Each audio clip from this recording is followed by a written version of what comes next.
Hi, friends. Happy Thursday. I've been thinking about deconstructing from the Mormon church and dealing with some of the stuff that I had to deal with living in a high demand religion.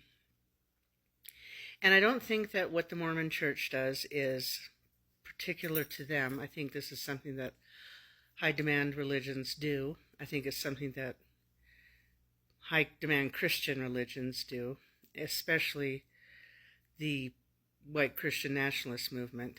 And one of the things is that charity, helping people out. My experience, and I will say this was my experience, I don't know that everybody has the same experience as I do, but when we needed help from the church at different times, it was never just a gift of charity. There had to be payback. And it was, and I don't know if they did this to me because my husband was not a member and they wanted him to get, they did things like, okay, now you and your husband have to head a Cub Scout pack, or not a pack, but a troop or whatever it was. And, we didn't have little boys and Cub Scouts at the time, but we had to do that because we were getting food help, or we had to do other kinds of things. And I think they did that hoping that if my husband got involved, that they could convert him or something. I don't know. But it was never a free gift to let's help you out. I would often get lectures. Now, there was one time where the bishop called me in and he said we were out of work for like 3 months. And he was very much used to being obeyed. And the first thing he said was, well, I'm not going to help you with your bills. And I said, I'm not asking for help with my bills. I'm asking for help with food. And they do have this thing called the Bishop's Storehouse, which is kind of like a grocery store-ish type thing, where you can get a food order. But the food order has to be approved. The Relief Society president has to come in and go through your order with you. Like if you are ordering lettuce, then she will check your refrigerator to see do you really need lettuce or not. And then the bishop will have to sign it and approve it, and then you can go and get your groceries. But there was times when I was told I was getting too many groceries, and I was lectured about that. And I asked, but they come in and they approve it. If I'm getting too many, then why don't you tell me before I go to the store?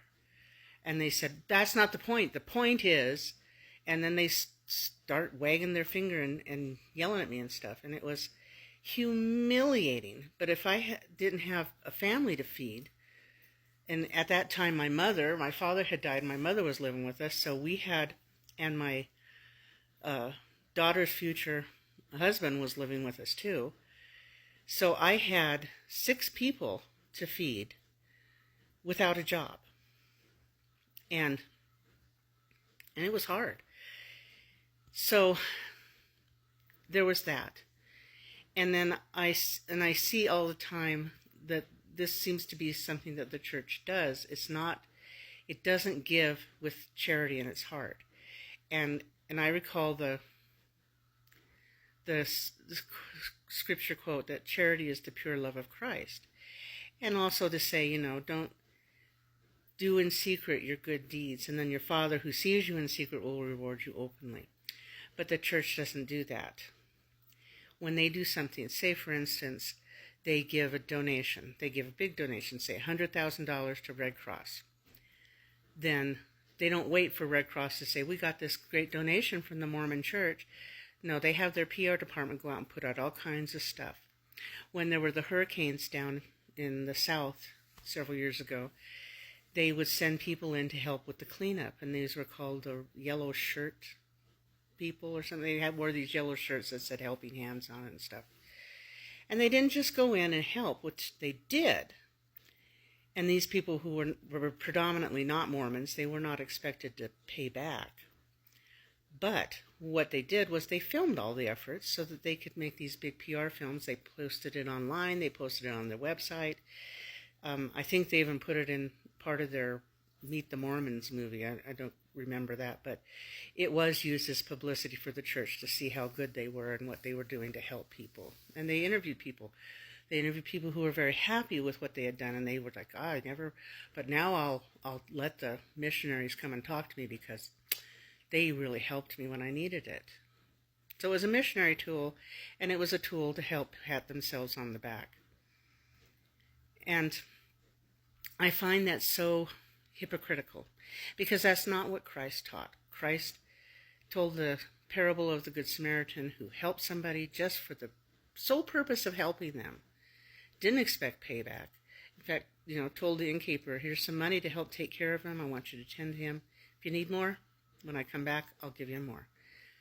There was no talk of, and let me know when he's doing better so I can get my pint of blood from him.